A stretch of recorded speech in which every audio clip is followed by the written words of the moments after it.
Welcome, everyone. I am doing double duty today. For the audience here, we're interviewing Steve Huffman, who is the CEO of Reddit, and we're also recording this for our podcast, creatively called Katie Couric. How original. By the way, if you don't know about my podcast, shame on you.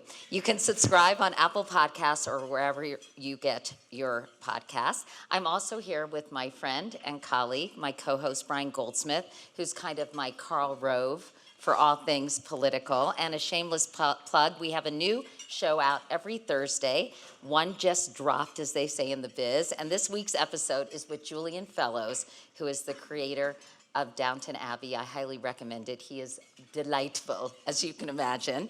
Anyway, we're very happy that you all came to our session today. And I'd like to say a big shout out to my in-laws, Herb and Paula Molnar. Anyway, we want to stay in good with the in-laws. Steve, so nice to see you. Thank you so much for joining us here at the Ideas Festival. So Reddit recently surpassed Facebook to become the third most visited website in the country, just behind Google and YouTube. Mazel on that, Steve. Thank you.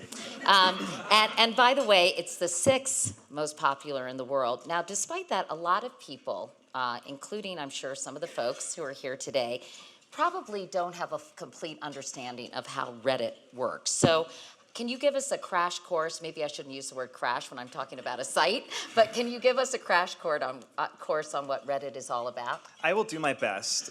It's important to note, though, that even at Reddit, this is something we debate a lot of what Reddit is and how to explain Reddit to folks. So I'll start now, and then hopefully by the end of the hour, you'll have a better sense. But effectively, Reddit is a network of communities. And so we have communities that cover pretty much any topic imaginable. So things that are very recognizable, so news, sports, politics. We have communities for pretty much any interest and passion. And we also What's the weirdest community? Birds with arms would be up there. Okay. We have a lot of communities that are just irreverent, right? Birds with Arms is a community where one photoshops arms on the birds. This is important stuff. I'm glad you're here. And then we also have communities. Excuse me, I cleaned myself this morning. I have a hairball. Communities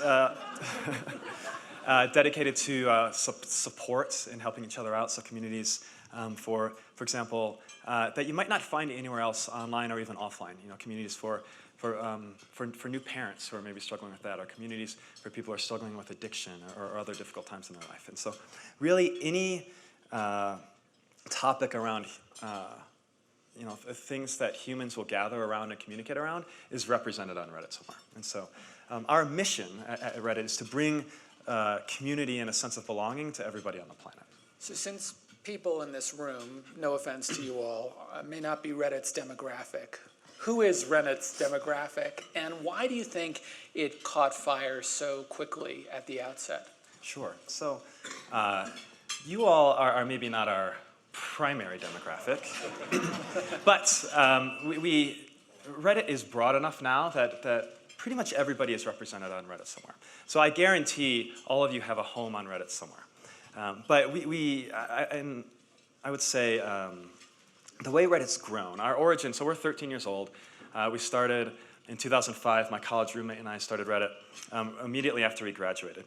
And at the time, Reddit was just a pile of links. No categorization, no communities, no commenting even.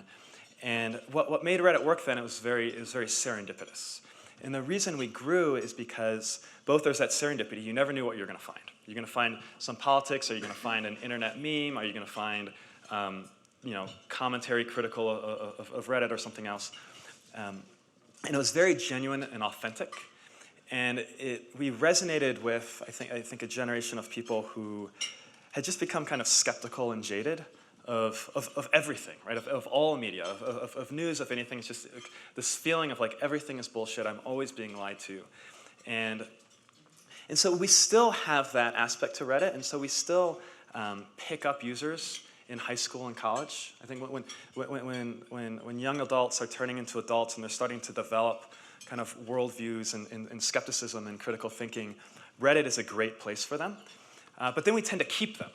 and so we're 13 years old now. So I would say our median age is probably, let's call it 22, 23, but our average age is increasing over time. So people who want kind of an outlet to express their views and to share it with other people are attracted to Reddit. But like all other social platforms, you all have been going through your fair share of controversy, and we're going to talk about some of the challenges that you all have faced as a platform in a moment. But first, we want to talk about how this whole thing began.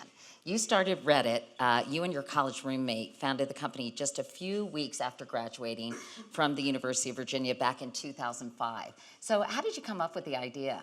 Well, almost accidentally. So my roommate Alexis Ohanian and I, we had been roommates and housemates all through college. And in our last year of college, we started talking about companies that we might start together. And at the same time, an idol of mine, this fellow Paul Graham, he started a company of his own that sold during the bubble, and he would write online evangelizing startups and his whole journey. And he eventually founded Y Combinator. So he started Y Combinator, which at the time was a kind of a ragtag group of investors, and is now the largest seed stage investment firm in the world. They do about 400 companies a year. Back in 2005, we applied to YC with a completely different idea. Had to do with ordering food from your cell phone. We were wisely rejected.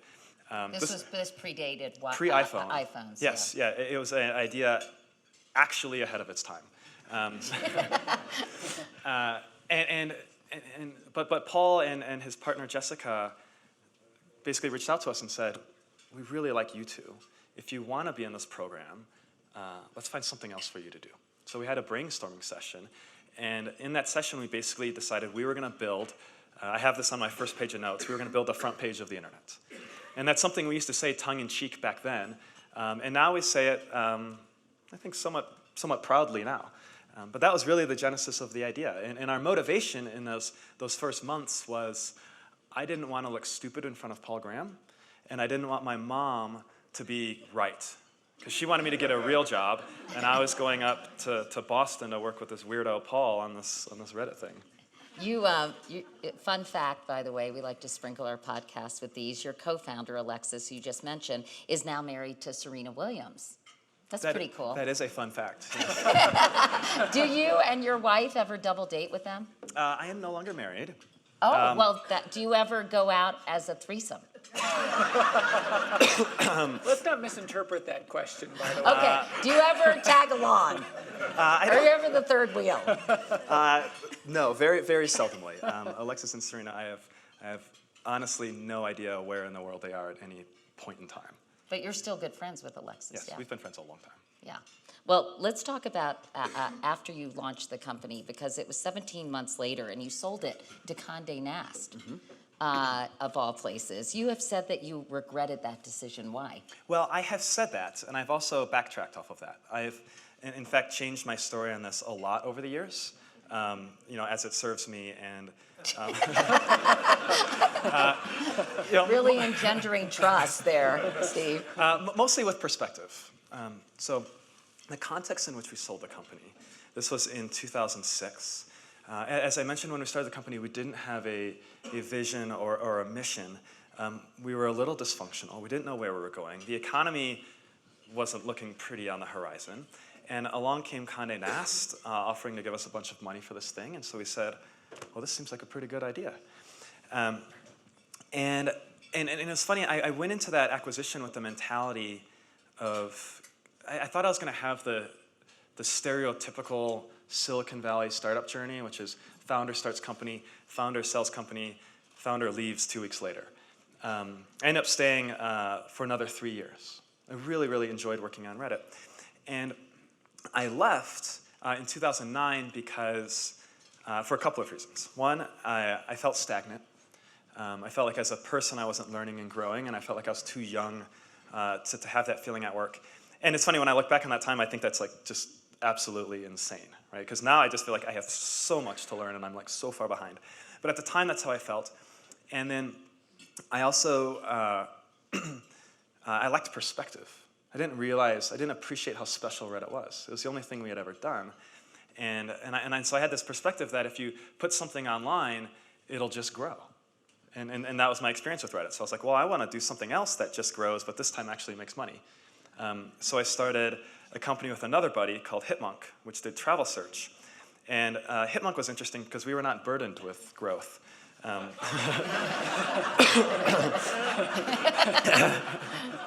And so that was a really good set of lessons I learned during that time. And actually, as a business person, learned a lot of really important lessons about how to be disciplined about customers and product development and growing a team and then shrinking a team.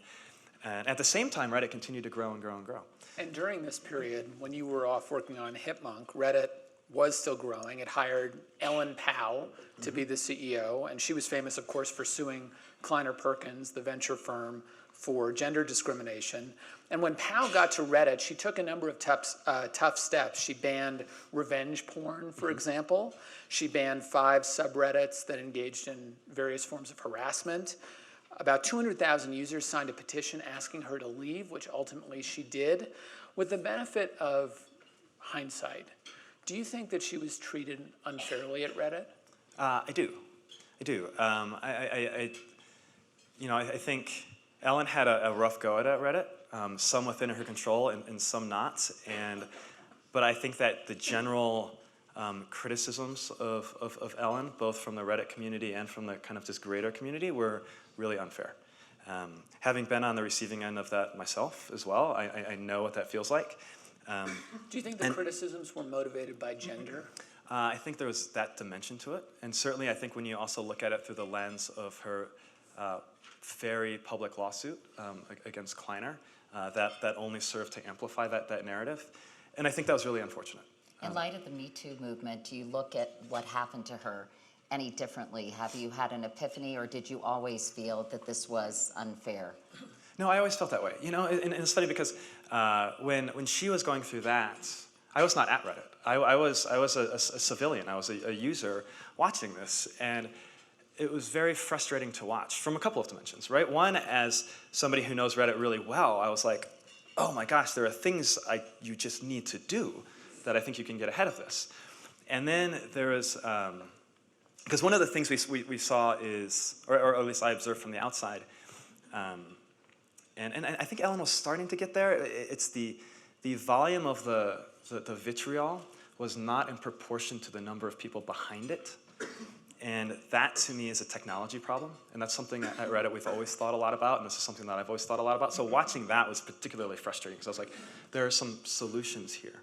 At the same time, it was that whole conversation was just, I think, very unproductive and toxic. And I don't know if we really got anywhere with it, to be honest, either. Silicon Valley, as you know, has an abysmal record on gender and racial equality. So, you know, having done this company, what kinds of things can be put in place that will change that or improve it? Yeah, I would say you're not wrong I think on the history of Silicon Valley.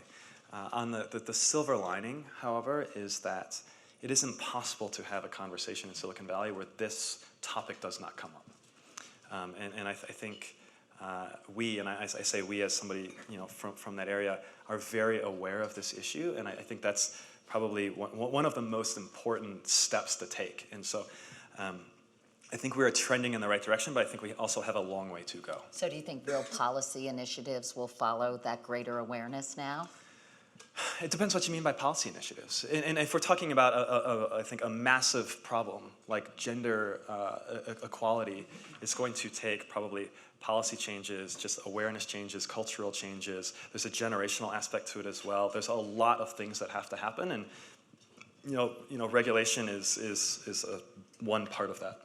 So in 2015, 6 years after you left, you came back to Reddit as the CEO, and you were soon confronted by a number of controversies. And I want to talk about a couple of them. The first was Pizzagate. And I don't know whether you all are familiar with this crazy and false story, but it started on Facebook and Twitter in October of 2016.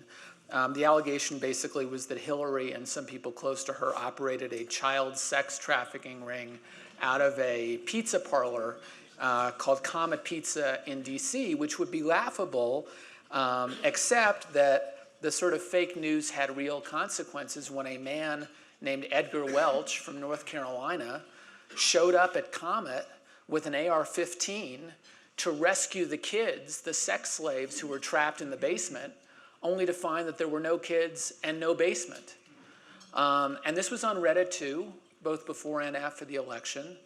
So the bottom line is it could have been a real tragedy.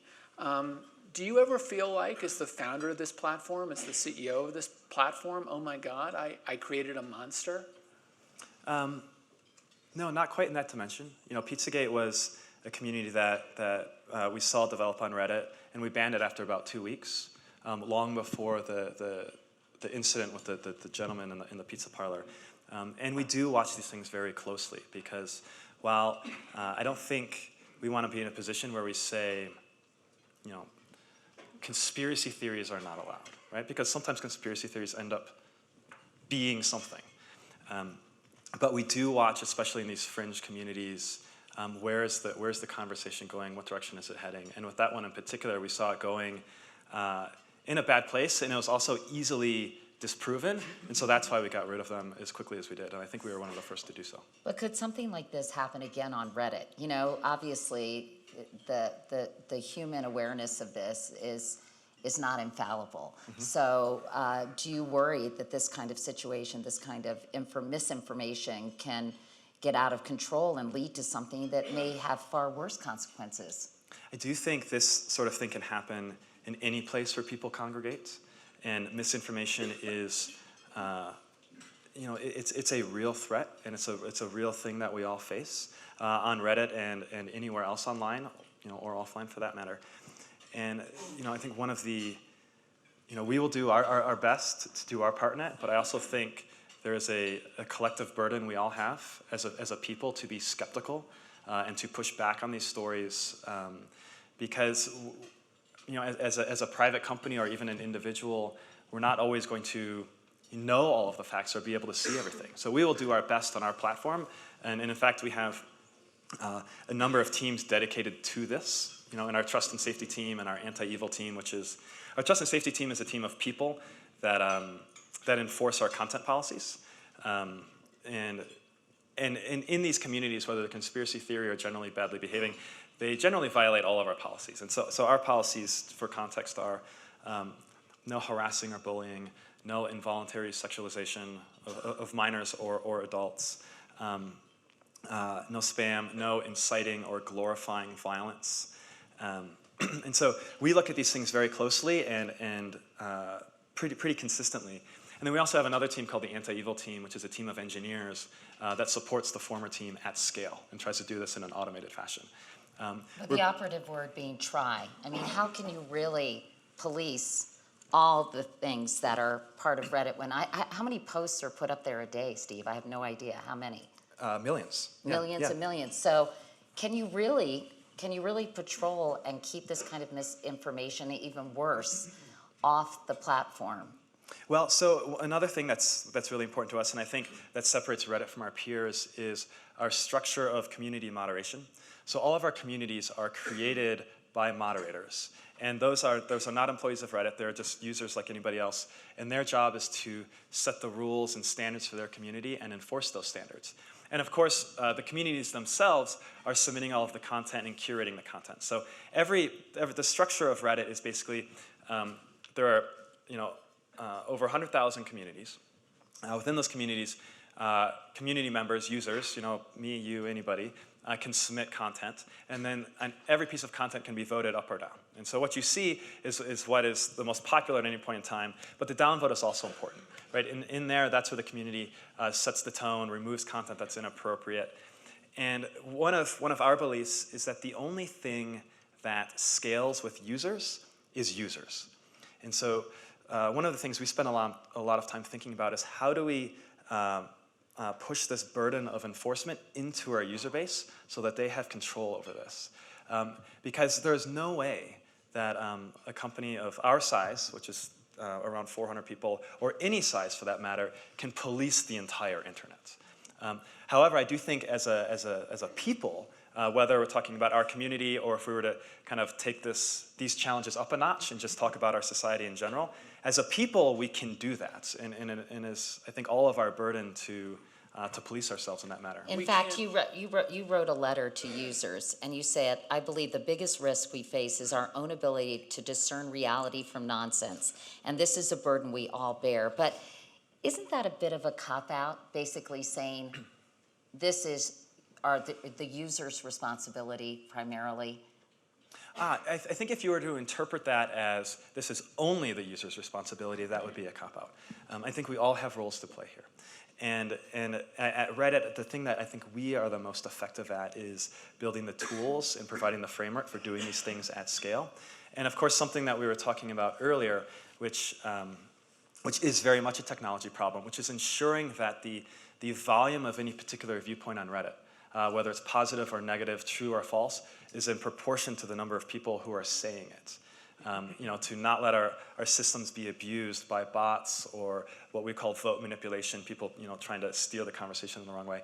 That's something that we spend quite a bit of time thinking about, because I think we should keep in mind the scale at which we're talking about, which is, if I were to paint with a broad brush, I would say about Reddit mirrors humanity, and about 99% of our communities and users are wonderful, creative, collaborative, interesting people. And I would say the same thing about just people in general. And 1% are nasty, and they're up to no good. And that means if we do our job on the technology side in enforcing that 99% can set appropriate standards and has visibility into what's going on, we can drown out the negative, marginalize the negative, and do it that way. When it comes to dealing with that nasty 1%, I'm trying to understand how much of that content is dealt with by non-Reddit employees, community managers who are enforcing the standards, and how much of it really is on you, and how much of it do you have to actively go and take down. So for example, the year you came back, I read that you had to remove 2 subreddits. One was called Fat People Hate. The other was called Coontown, which were, by the way, as repugnant as they sound.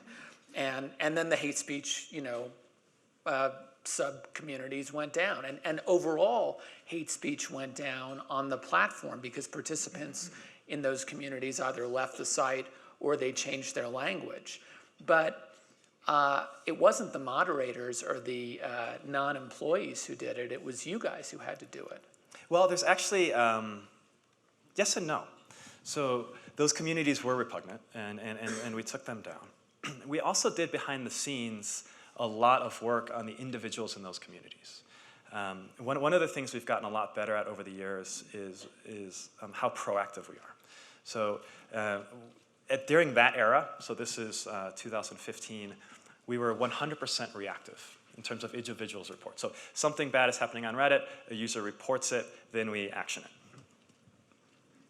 Now we are, gosh, I don't know the exact number off the top of my head. I want to say it's somewhere between 70 and 80% proactive, which means we are finding these instances of bad behavior before it even gets reported. How do you do that? Yeah. Is it like playing a game of whack-a-mole, or do you have like software or algorithms that can detect? Yes. Yes, to both. Yes. I mean, that's the thing. There is an element of an arms race. There's an element of whack-a-mole. There's an element of being clever with how we find things. Again, as I was saying before, we're talking about a relatively small population of users. And even in those communities, it's interesting because the names are deliberately offensive. And their motivation was, in many respects, to draw attention, to waste our time, to troll us. And it was more organized than organic. And that behavior stands out, right? When people are, they wanted to get us, right? This was a chaotic time for Reddit. They delighted in the fact that they could post something nasty, take a screenshot, send it to the press, get a nasty article written, drive us all nuts. That is not organic behavior. That stands out. Right? We can detect that with computers.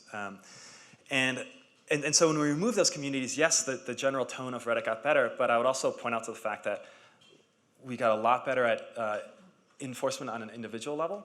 And then other communities around Reddit, our users were doing the enforcement. Right? If you show up into ask Reddit. Ask Reddit is one of our largest communities. And if you're new to Reddit, it's a place where I would invite you to get started. People post thousands of questions every day that are completely, irreverent. The one I saw the other day was, teachers of Reddit, what happened to that weird kid in your class? And it's just like this incredible discussion and perspective that you wouldn't see in stories that you wouldn't see anywhere else online. If somebody shows up into that community... He's doing a podcast now. Yeah, exactly, right?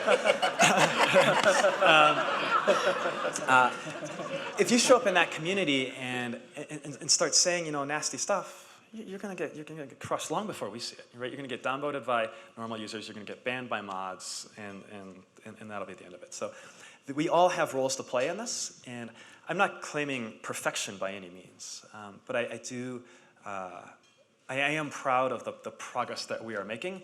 I think especially confronting it's a little bit of a new frontier and a new set of challenges for us. I'm curious how many humans you have actually with the sole job of really trying to manage all of this.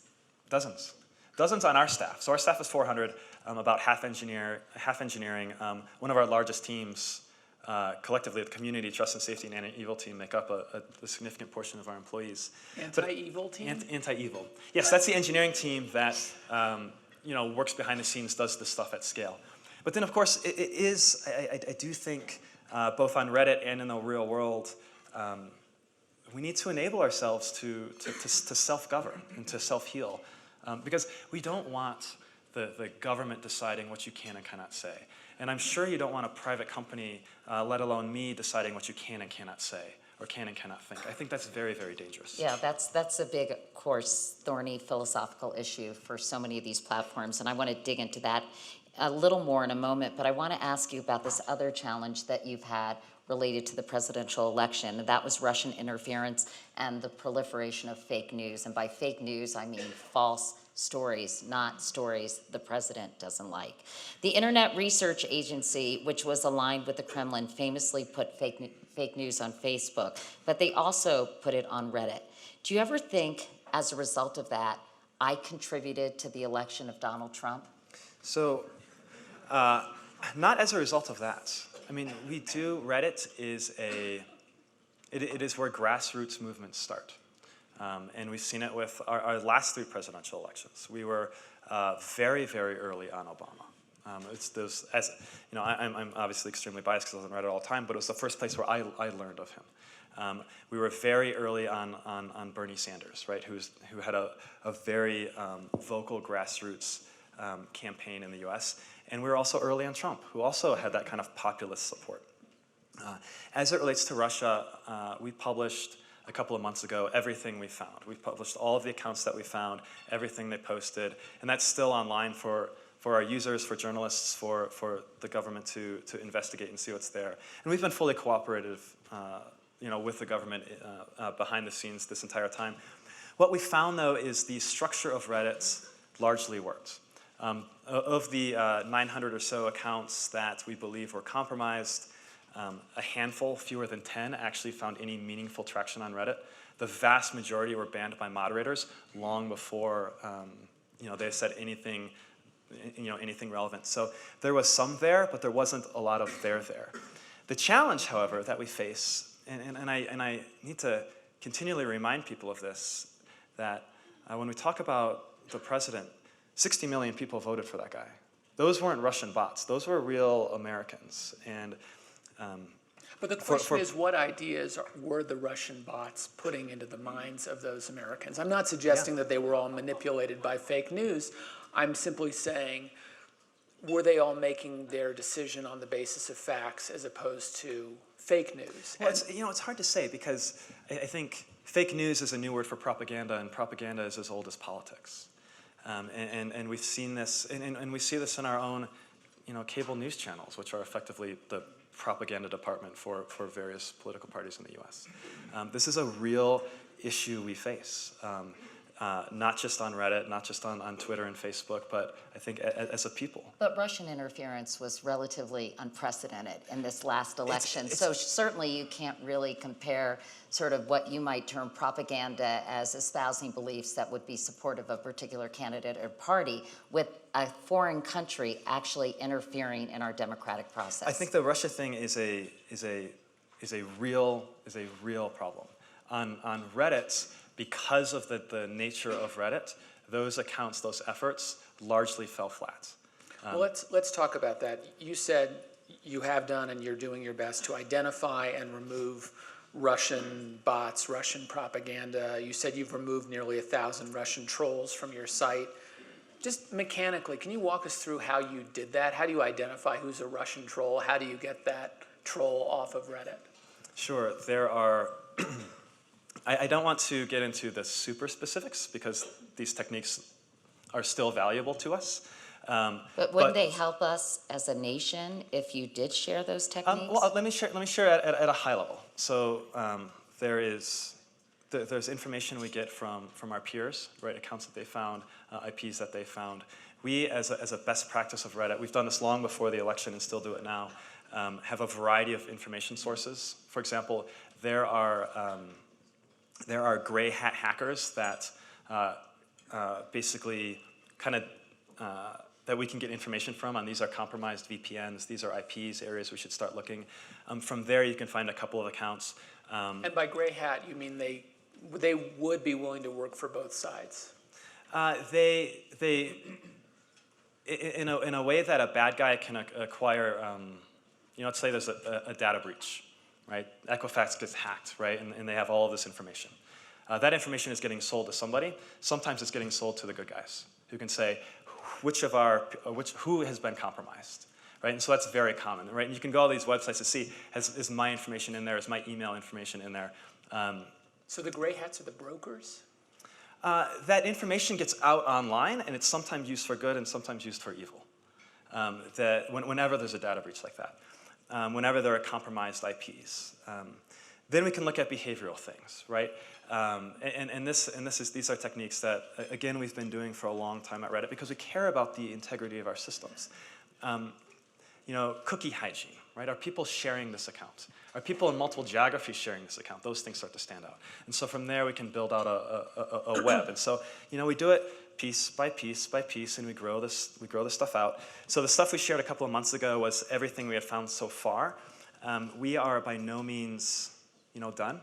This is, as I said before, Reddit's primary role in this is ensuring that our systems, the integrity of our systems, whether we're talking about election or anything else. And so there is, as we said earlier, an arms race element to this. And we're constantly learning, and the challenges are constantly evolving. But it is an issue we take incredibly seriously, both as Reddit and as Americans. I know that American Redditors who then, promote or repeat or share the misinformation that is put out there by Russian bots, that's a thornier issue, isn't it? Well, it's more difficult, and that's where you believe user responsibility and our ability to discern fact from fiction or fake news from real news, that's when that comes into play? I mean, if I were to make it even thornier, the president is repeating that nonsense as well. And so, we have to ask ourselves some serious questions. Like, what does it mean when the president is propagating, lies and fake news or whatever? Yes, that burden is on us, and I think we have some serious challenges in front of us. I'll bite. What does it mean? Well, I think one of the silver linings of all of this, I think of this, what I would call a challenging time, is that our immune system is being tested, right? And in the same way that your body gets a virus and you're sick for a couple of weeks and you eventually develop antibodies and can fight against it the next time, I think we as a people are going through the same thing. People care about quality journalism again. People are much more skeptical than they have been in the past, I think. Our values are being tested. Your values don't mean anything until you use them. And I would say I think we as Americans haven't had to flex some of these these muscles in a little while. And so while the medicine doesn't taste good, I think we will come out of this, I hope. I'm an optimist. I think we will come out of it healthier on the other side, with a more skeptical population, with higher quality journalism, with higher standards of discourse. But it doesn't feel good right now. So to awkwardly continue the metaphor, how strong is the body politic in 2018 as opposed to 2016? How vulnerable are we to all of these factors and forces this year? I mean, I often look to Reddit as a leading indicator of what's going to happen. So in the 2016 election, if you spent any time on Reddit, Trump winning the election was not exactly a surprise. The engagement of the Trump supporters on Reddit in terms of voting on Reddit was 5 times higher than that of the Hillary supporters. And I will observe that the engagement of the Bernie supporters before he was out of the race was even higher than that. However, okay, so that's what happened then. When I look at what's going on now on Reddit, the midterms, there are a number of communities galvanizing around the midterms. And What kind of communities? oh gosh, what are they called? I think one's just called Blue Midterms. There's probably half a dozen or so, midterm 2018. How are they weighed in terms of red versus blue? Almost entirely blue. They're all of these new communities are in response to, hey, we cannot let our guard down, right? We have to show up and actually vote. I think, even when you looked at voter turnout, it's always dismal, and I think that's the largest opportunity we have going forward is taking all of these people who now care, who now know what's at stake, and getting them to the polls. I have to ask you about Charlottesville. Yeah, vote everyone. As we mentioned, we both went to the University of Virginia. You graduated just a couple of years after I did. What's so funny? Now, on a serious note, I was smack in the middle of that white supremacist rally in Charlottesville last August. And I know that was a real epiphany for you, wasn't it, Steve? That was very difficult, right? I went to school in Charlottesville. I grew up about an hour from there. That is very much my home. And it was incredibly painful to watch. And I still get emotional when I think about it. And for us, we were in the process at the time of finding our voice. In our content policies, we spent a lot of time debating these and choosing the right words. And so we were in the process prior to Charlottesville of how do we talk about violence and inciting violence and what are the rules there. And then in Charlottesville happened, and I actually had a very emotional reaction with my team where I was just like, just go ban all those people, right? We had banned the alt-right communities, I think, a month or two before, but there were still kind of some fringy ones. And I was like, just ban them all. And fortunately, I'm not the sole decider, in these conversations, and we have actually quite a large team. It's me, it's our GC who's in the audience, our head of policy, our head of trust and safety, debate these issues. But Charlottesville, I think, was very clarifying for us and probably the country about this sort of behavior should not be tolerated. And in fact, as a result, you updated your content policy, banning content that glorifies, incites, or calls for violence against an individual, groups of people, or animals, after noting that the previous rules that you all had established had been too vague. And I'm curious, have you seen any positive result from strengthening that policy? Sure. I mean, when the policies are always really important because it allows us to make decisions a lot faster, right? And we're often kind of in this position where we're trying to reconcile what our policies say and what our gut tells us to do. And can we find a way to articulate what our instinct is telling us to do in a way that can be enforced consistently and fairly? Because that is very important, especially for a platform like us that is home to, views of incredible diversity. And consistency and enforceability is really important. But once we find those words, even if it's a couple of sentences, then we can go ham on these things, right? And we can be like, you're done, you're done, you're done, you're done. And that actually feels very good. But I guess the big question, as you mentioned earlier, Steve, is how do you control harmful speech without becoming a censor and violating the First Amendment? I mean, therein lies the rub, right? Well, that is the challenge with the First Amendment. It is one of the founding principles, of this country, and it's incredibly important to our democracy, the marketplace of ideas, and specifically supporting political speech and debate. And so the way we think about it, and if you look at our content policy, it's largely structured around behaviors and not beliefs.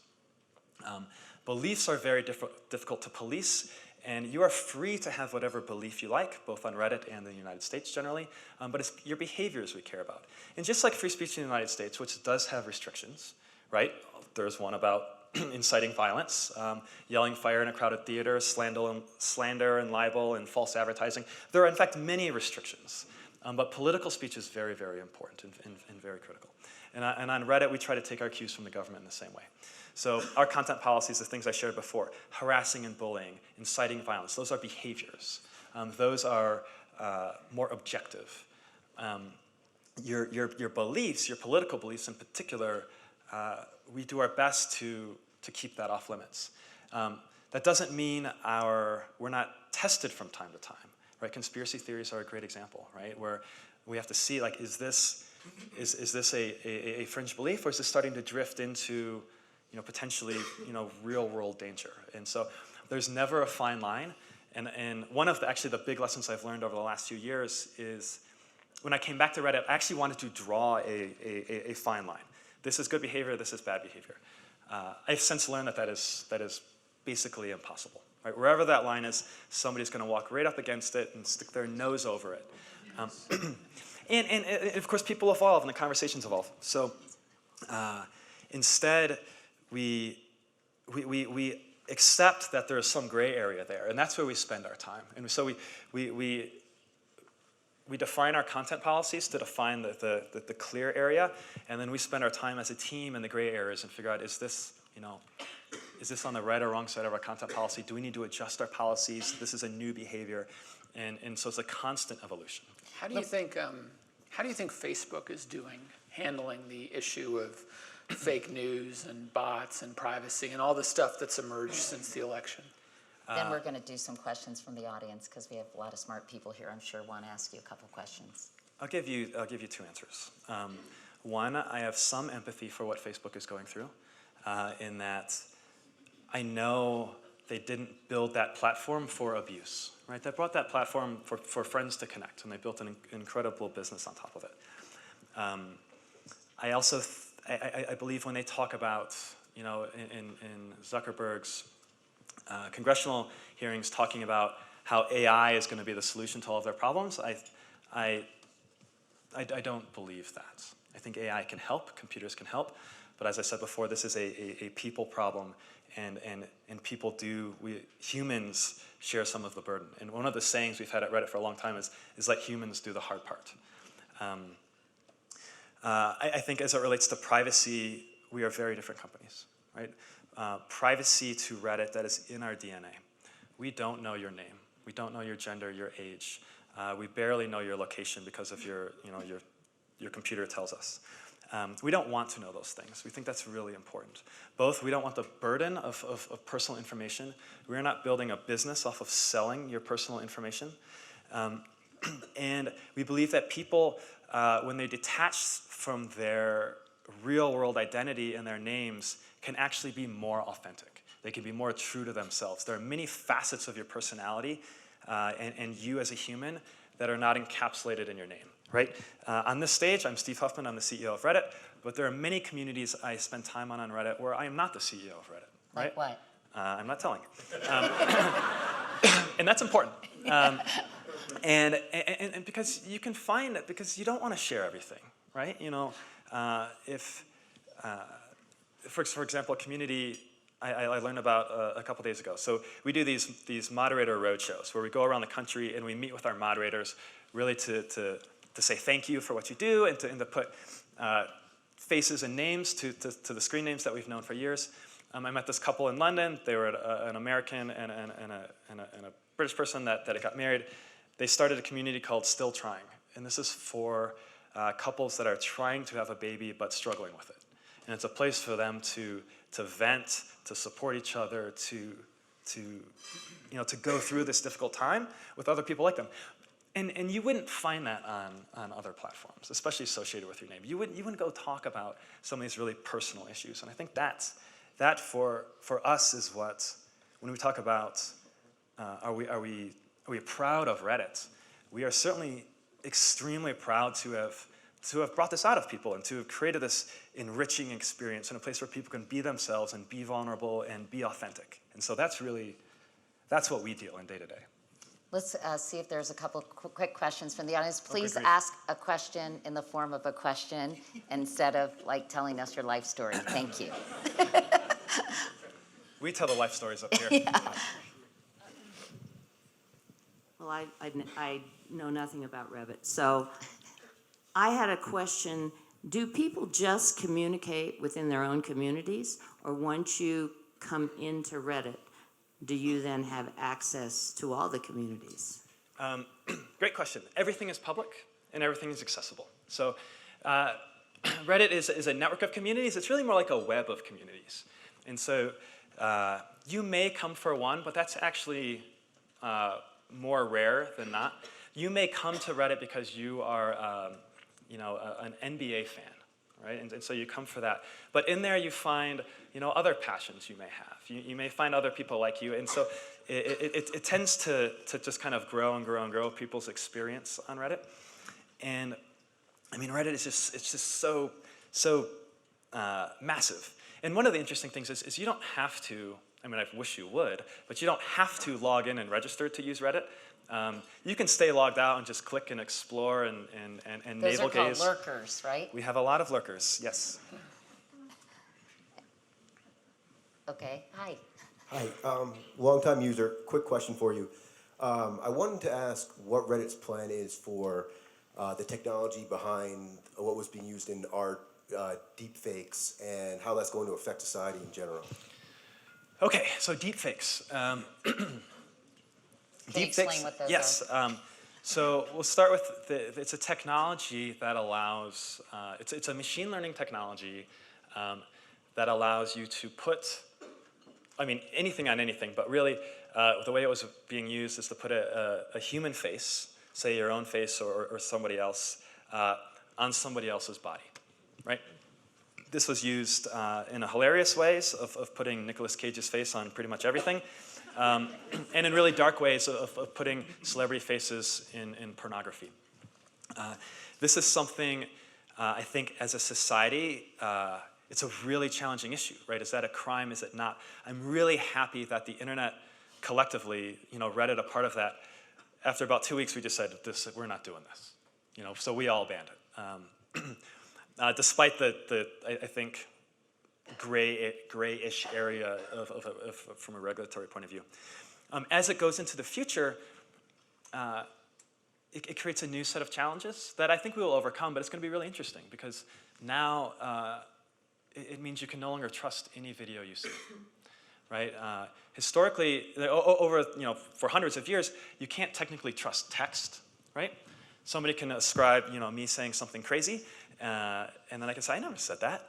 And if they don't have a recording or a video, it's my word against theirs. Now you can catch me on a video, and I can say, well, that's not me. You just faked that. I do think there are solutions to this. It's probably a little bit beyond the scope of this conversation, but the future for the integrity of information is going to be very interesting and challenging. One more quick question. Here, do you want to do that? Hi. Hey, so I actually use Reddit and I like doing it. But What do you use it for?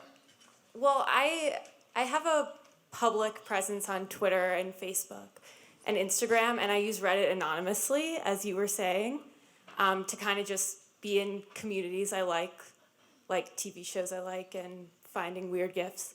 But I don't want to tell my life story. But I was wondering why you think that anonymity on Reddit works so well when it can be so toxic on a place like Twitter. how do you think that you avoided that fate?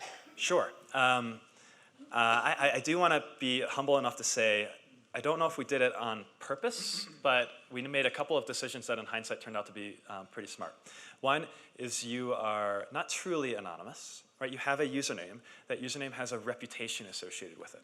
On Reddit, we call that karma, but basically as you submit things and get voted up or down, your karma goes up or down. So people care about their reputation. Two, the conversation is different on Reddit. If you were to look at the comment section on pretty much anywhere else online, and let's call Twitter the world's largest comment section, the conversations are often just kind of toxic and off-putting and really aggro. And I've often wondered why this is, because on Reddit that's generally not the case. And I think one of the reasons for this is... What is aggro, by the way? Aggressive. Yeah, aggressive. Oh, aggro. I like that. I'm Yeah. going to start using that. That's so aggro. That's exactly, yeah. Yeah. Thanks. And on Reddit, one of the things that's developed in our commentary and our comments is that it is a conversation with other people. You're not just saying it to the ether. You're not just spouting off your opinion. You're talking to the community, and there's some teeth to that, right? If you say something that is, let's start with the positive. If you say something that's funny or insightful, you will get rewarded for that. If you say something that's really dumb, you're going to get called out for it. Nasty. Or nasty, or even worse, and you'll get punished for that. And so there's some stake to it, and I think that's really important. It's the conversation on Reddit is much more like the conversation one would have in real life. It's easy for me to be salty and talk behind somebody's back and to write something nasty about them or whatever. But if they're standing right in front of me, I'm probably going to choose my words a little more carefully, and I'm probably going to be a little bit more polite because I think of myself as a nice guy. I don't want to get punched in the face. And on Reddit, it's very similar. It's much closer to the real world communication than some of our online corollaries. So you think we're going to get to the other side. In closing, there's so much information, a tsunami of information that sort of floods us every day that isn't verified or edited. In many cases, no fact checkers, and it's designed in many ways to foment outrage rather than understanding. So right now, where we are today, not on the other side as you're hoping we'll get, is this good or bad for our democracy? I am hesitant to make quick classifications of what is a really complex issue.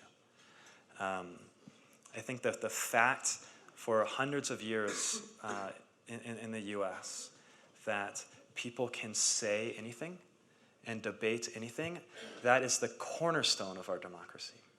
The fact that we live in a time where it's less of a debate, right, and more of just kind of a lowbrow, quick to judge, label everything, identity politics, all these things, that is bad for our democracy. And so how do we get back to the marketplace of ideas, getting the most value out of free expression without losing it? And that's one of the things I'm most scared about when we talk about fake news. How do we eliminate fake news without eliminating free speech and discussion and real debates? I think that is a real challenge. But I also, to end on a positive note, I think we do all have a role to play. I think as people, skepticism is really important. As journalists, being that arbiter of truth plays a really important role. As a technologist, ensuring that the conversation is fair and authentic is important as well. So I think if we all play our roles and do our jobs, that we will get back to a healthier place. Well, Steve Huffman, we really appreciate your honest and thoughtful discussion of these really challenging issues. Thank you so much for joining us today. It was really fantastic.